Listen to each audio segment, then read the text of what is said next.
আপনার স্বামী আপনার বাধ্য হবে এবং আপনার স্বামী আপনার কথা শোনে না, সে আপনার কথা শুনতে ইনশাআল্লাহ বাধ্য হবে।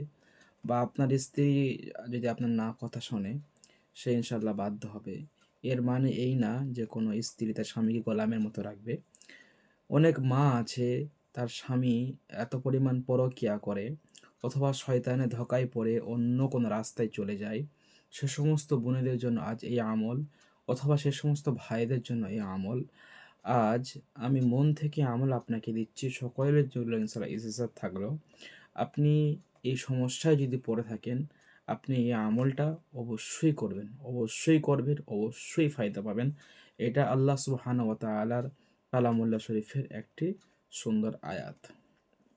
সম্মানিত হাজিরিন, যদি আমাদের স্ত্রীরা অবাধ্য হয়ে যায়, যেমন আজকে আমার কাছে একটা হজরত এসেছিলেন, খুব দুঃখ নিয়ে কথা বলছিলেন যে হজরত, এতদিন যাবৎ বিবাহ করেছি, স্ত্রীর মধ্যে অত ভালো মিল মহাব্বত ভালোবাসা নেই, মানে একটা উদাসীনতা ভাব কাজ করে, সংসার করতে হয়, সংসার করছি না, ভালো লাগার বিষয় অন্য কোনো দিকে মন, যে এই যে স্বামী স্ত্রীর যে একটা সম্পর্ক, একটা টান, ওই টান জিনিসটা, সম্পর্ক জিনিসটা নেই। সম্মানিত হাজিরিন, এখান থেকে আল্লাহ যাতে আমাদের হেফাজত করেন, ইনশাআল্লাহ আমরা এই দোয়া করব এবং আমরা এই আমলটা প্রত্যেকে, যে সমস্যায় ভুগছি আমরা প্রত্যেকে করবো ইনশাআল্লাহ। আপনি স্ক্রিনে দেওয়া দোয়াটা আপনি ৪১ বার পরে আপনি কোনো মিষ্টি দ্রব্য জিনিসে ফু দেবেন। হতে পারে আপনার স্বামীর জন্য আপনি ক্ষীর বানিয়েছেন, হতে পারে আপনার স্ত্রীকে আপনি একটু মিষ্টি কিনে এনে দিয়েছেন, একটু মিষ্টি দিয়েছেন, একটু চিনি দিয়েছেন। সব ক্ষেত্রে ইনশাআল্লাহ এটা খুব কার্যকারিতা হবে। খেয়াল রাখতে হবে এটা আমাদের লাগাতার কিছুদিন খাওয়াতে হবে। আয়াতটি হলো কি?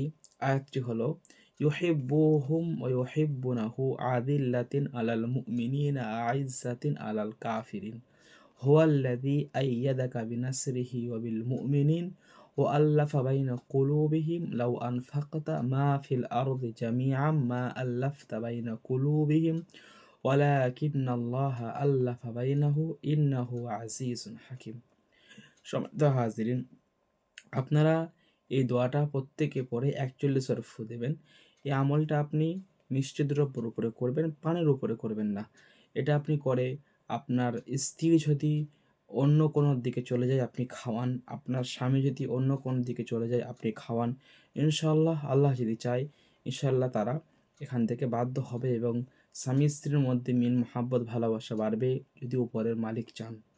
সম্মানিত হাজিরিন, এই সমস্যা যদি আপনি নাও ভোগেন, আপনার মতো হাজারো ভাই, হাজারো বোন এই সমস্যার মধ্যে ভুগছেন, আপনি ভিডিওটা তাদেরকে শেয়ার করে দিন। তারা যাতে এই প্রতারক কবিরাজের হাতে না পড়ে, নিজেরা যাতে নামাজ, ৫ ওয়াক্ত নামাজ পড়ে এই আমলটা তারা করতে পারে। এটা আপনারা ভিডিওটা সকলে শেয়ার করবেন। একটা জিনিস খেয়াল রাখবেন যে আপনারা যদি কোনো অবৈধ সম্পর্ক থাকে সেক্ষেত্রে কিন্তু এটা কাজ করবে না, বা আপনাদের মধ্যে যদি বিচ্ছেদের জাদু থাকে সেক্ষেত্রে কিন্তু এটা কাজ করবে না। আপনার করণীয় হবে সর্বপ্রথম বিচ্ছেদের জাদুটাকে নষ্ট করা।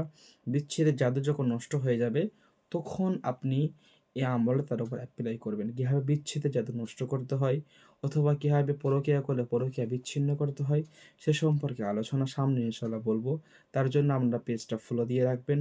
আপনারা যদি দেখে থাকেন ফেসবুকে দেখে থাকেন ফলো করবেন।